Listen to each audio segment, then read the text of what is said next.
Quero começar agradecendo os 58 milhões de brasileiros que votaram em mim no último dia 30 de outubro.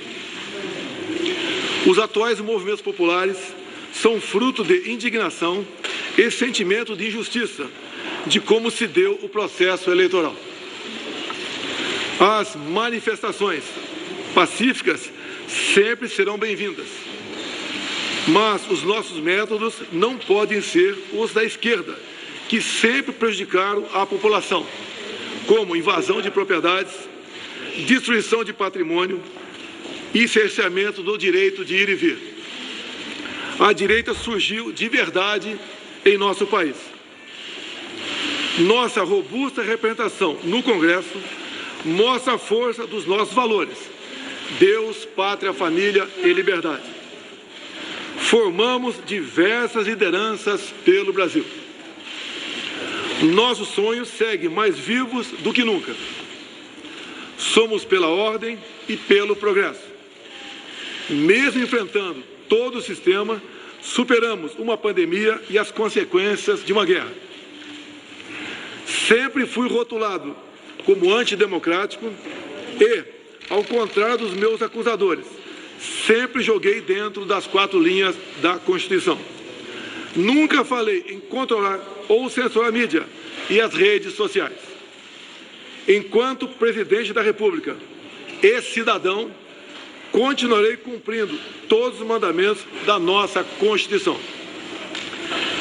É uma honra ser o líder de milhões de brasileiros que, como eu, defendem a liberdade econômica, a liberdade religiosa, a liberdade de opinião, a honestidade e as cores verde e amarela da nossa bandeira.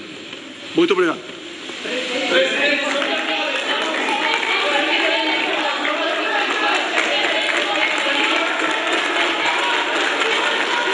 Bom, nós vimos então uma fala curtíssima do presidente Bolsonaro. Ele disse que considera que essa eleição, na verdade essa palavra não foi clara. A expectativa é que ele falasse se ele concorda com o resultado da eleição, mas ele não fala disso. Ele fala sobre as manifestações que acontecem, sobre esse ato de prejudicar a população, que é acusado de antidemocrático em alguns momentos. Mas eu acho, vamos ouvir o Ciro nesse momento? Acho que ele vai falar com a imprensa. O presidente Jair Bolsonaro me autorizou. Talvez a resposta venha daí. O presidente Jair Messias Bolsonaro me autorizou, quando for provocado, com base na lei, nós iniciaremos o processo de transição.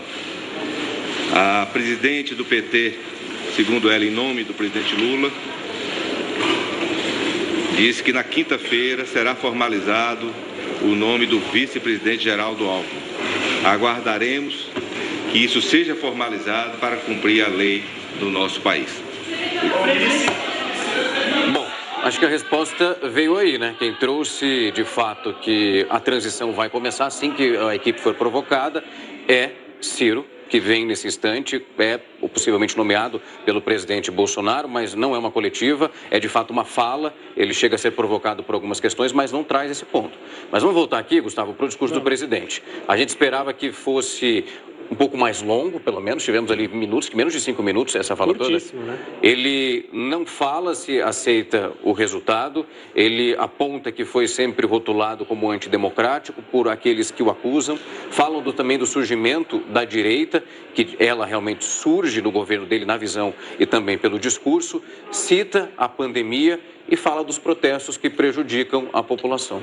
Ele fala a bandeira da liberdade, que, segundo ele, sempre foi uma bandeira da direita, e cita justamente isso, né? Ele faz críticas ao processo eleitoral e diz que os manifestantes estão justamente com um sentimento de injustiça pelo processo. Sim. E aí ele não define direito se ele achou de fato que o processo houve alguma ilegalidade ou não. Não fala se haverá uma constatação jurídica sobre o resultado, seja contagem de votos, seja uma possível auditoria. É bom lembrar que a Defesa e o Ministério da Defesa e as Forças Armadas participaram do processo e segundo informação das próprias Forças Armadas, acompanhar, e haveria um processo e um documento sobre essa auditoria, que ainda não foi apresentado, e uma pena que ainda estamos esperando a apresentação. Então, ele faz essa declaração falando sobre o processo, mas não definindo se ele de fato concorda com a legalidade ou a ilegalidade. Exato.